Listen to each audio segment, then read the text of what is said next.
What's up, everyone? Welcome to the video.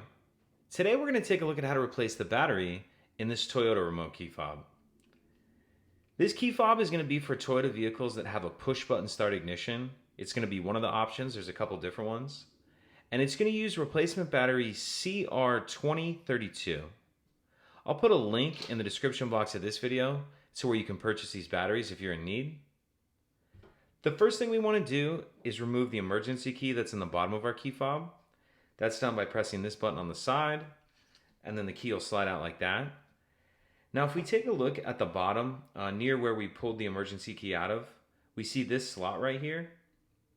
And if you notice, there's a little bit of a lip on the end of this key. What we're going to do is put the key in that slot, and then we're going to twist it like this, like we're unlocking a lock.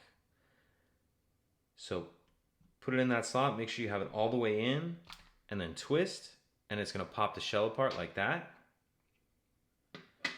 And now we see our battery right here. For some reason this one has a green sticker on it. You can use the key, the end of the key, to help you get the battery out.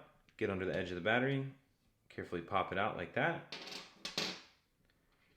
We'll grab our new battery, and we want to make sure that we're installing that with the plus side up, like that. And now make sure your circuit board is sitting in that rubber piece properly in case it got moved around when we opened it. And then go ahead and snap the two halves back together. Put the emergency key back in. And that's it. If you have any questions, please let me know. If you could take a second to like and subscribe, it helps us out, and I'd appreciate it. Thank you.